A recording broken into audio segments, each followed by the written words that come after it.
2ல வாழ 1 ஜியோ ஹாட்ஸ்டாரில் இருக்குது. தமிழ் டப்லேயே இருக்குது. நீங்கள் பார்த்து ரசிங்க. ஃபேமிலியாக பார்க்கலாம். ஃபேமிலிக்கான மூவி தாங்க. ஹலோ கைஸ், படத்தோட கதை பார்த்தீங்கன்னா பில்லியன் ஆஃப் பாய்ஸ். குழந்தை பருவத்திலேருந்து அவங்க இளமை பருவம் வர வரைக்கும் நடக்கிற என்ன விஷயமோ அதெல்லாம் அந்த படத்தை அழகாகவே காமிச்சிருப்பாங்க. நம்ம ஸ்கூல் லைஃபே நமக்கே திரும்பி ஞாபகப்படுத்துகிற மாதிரி தாங்க இருக்கும். குழந்தை பருவம் ஏன் சொல்கிறாங்கன்னா, நமக்கு அது பேச எதுவுமே தெரியாது. நமக்கு தெரிஞ்ச உலகத்தில் சந்தோஷமாக இருப்போம். அதில் வந்து எந்த ஸ்ட்ரெஸ் இருக்காது, டென்ஷன் இருக்காது, ரெஸ்பான்சிபிள் இருக்காது. அப்படியே ஜாலியாக இருப்போங்க. நிறைய டைம் தப்பு பண்ணி போய் இந்த ஹெட் மாஸ்டர் ரூம் போயிருப்போம். அங்கே அடியும் வாங்கியிருப்போம். ஒரு அப்பாவோட கனவு எப்பவுமே பார்த்தீங்கன்னா, நான் தோற்றுருக்கலாம் ஆனால் என் பையன் தோக்கக்கூடாது அப்படின்னு நினச்சா அவங்க ரொம்பவே செக்யூராக இருப்பாங்க. நம்மளை அடிப்பாங்க, திட்டுவாங்க. பயத்தை தான் அவங்க கோபமாக சொல்லுவாங்க. என் பையனை நான் திட்டலாம், ஆனால் என் பையனை இன்னொருத்தன் திட்ட விடக்கூடாதுன்னு தான் அவங்க பார்ப்பாங்க. அப்பா பையன் அந்த பாண்டே ஒரு தனி பாண்டு தாங்க. அது எல்லாருக்குமே ஸ்பெஷலாக கிடச்சிடாது. அவங்க பொண்ணுக்கிட்ட பார்த்தீங்கன்னா அது மொத்தமாகவே கைண்டாக இருப்பாங்க. ஆனால் பையன்கிட்ட பார்த்தீங்கன்னா அப்படி கைண்டாலாம் பார்க்கவே மாட்டாங்க. ஈக்குவலாக பார்ப்பாங்க. நீ ஒரே ஜென்டர் தானே, எனக்கு நீ போட்டி தாண்டா, உனக்கு நான் போட்டி தாண்டா, அப்படி தான் பார்ப்பாங்க. ஆனால் பொண்ணுக்கிட்ட அப்படி இருக்கவே மாட்டாங்க. அவங்க அப்படியே டோட்டல் சேஞ்சாக இருப்பாங்க. ஸோ இந்த பாய்ஸுக்கு இந்த பிரச்சனை இருக்குது. அந்த சினாரியோ இந்த படத்தில் நிறையவே இருக்குங்க. ரொம்பவே டச்சிங்காக இருந்துச்சு இந்த சீன். பார்த்திங்கன்னா நிறையா பசங்களோட ட்ரீம் இருக்குங்க. தான் அப்பா இந்த மாதிரி நம்ம மேலே கை போட மாட்டாரா, கை போட்டு நம்ம கூட க்ளோஸாக இருக்க மாட்டாரா அப்படின்னு நிறையவே ட்ரீம் இருக்குங்க. எனக்கே அந்த ட்ரீம் இருக்குங்க. நம்ம அப்பாக்கள்லாம் வந்து நம்மக்கிட்ட சிரித்து பேச மாட்டாங்க. ஆனால் இன்னொருத்தங்கிட்ட அப்படி பார்க்க சிரித்து பேசும்போதுன்னா நமக்கு ஆசையாக இருக்கும்.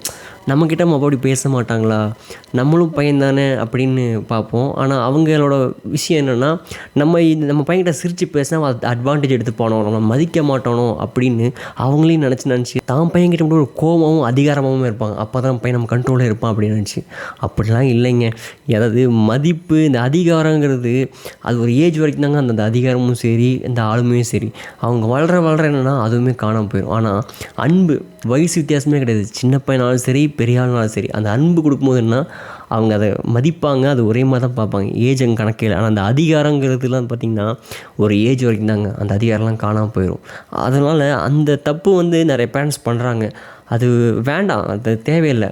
ஏன்னா இப்போ இருக்க பசங்க சொன்னாவே கேட்டுப்பாங்க. அதையும் தாண்டி இப்போது ஒருத்தன் வந்து அடித்து நீ பண்ணுன்னு சொன்னால் அவன் பண்ணுவான். ஆனால் மனசார பண்ண மாட்டான். ஆனால் எப்பயும் பண்ண மாட்டான். ஆனால் அதை நீங்கள் அன்பாக சொன்னீங்கன்னா 2 டைம் பண்ணாமல் இருக்கலாம். ஆனால் 4 டைம் அவனே பண்ணிடுவான். ஏன்னா அவங்க சொல்லியிருக்காங்களே அப்படின்னு உள்ள யோசிக்க தோணும். ரெண்டுக்குமே வித்தியாசம் இருக்குது. ஒரு சீனில் பார்த்தீங்கன்னா ஃபேமிலி ஃபோட்டோ எடுக்கும்போதுன்னா அந்த பையனோட ஷோல்டரில் அவங்க அப்பா கை போடுவாங்க. அந்த பையன் அப்படி ஒரு அழுவாங்க. அந்த மூமெண்ட் வந்து எல்லா அப்பாவும் அதை பண்ணுறது இல்லை.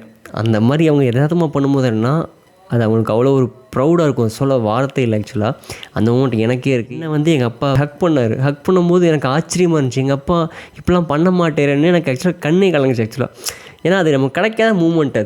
அது கிடைக்கிறவங்களுக்கு அது நார்மல், இது ஹக்கு தானே அப்படின்னு. கிடைக்காதவங்க கிடைக்கும் போதுன்னா அது ஒரு மூமெண்ட் வேறு மாதிரி இருக்கும். பர்சனலாக எனக்கு ரொம்பவே டச் ஆச்சு அந்த சீன் பார்க்கும்போது. ஆக்சுவலாக நானே கலங்கி அழுதுட்டேன். ஒரு அப்பா பையன் பாண்ட் எப்படி இருக்குன்னு காட்டக்கூடிய படம் தான் அந்த படம். ரொம்பவே நல்லா இருக்கும். ரொம்பவே ஃபீல் குட் படம். அதே மாதிரி காமெடி பார்த்தீங்கன்னா ரசிக்கிற அளவு இருக்கும். இது நீங்கள் ஃபேமிலியாக பார்க்கலாம். ஃபேமிலிக்கான மூவி தாங்க. 2ல வாழ 1 ஜியோ ஹாட்ஸ்டாரில் இருக்குது. தமிழ் டப்லேயே இருக்குது. நீங்கள் பார்த்து ரசிங்க. இது உங்கள் நம்ம டாக்ஸ். இதே மாதிரி மூவி நம்ம நிறையா ஷேர் பண்ணுவோம். லைக் பண்ணுங்கள், ஷேர் பண்ணுங்கள், முடிஞ்சால் சப்ஸ்கிரைப் பண்ணுங்கள்.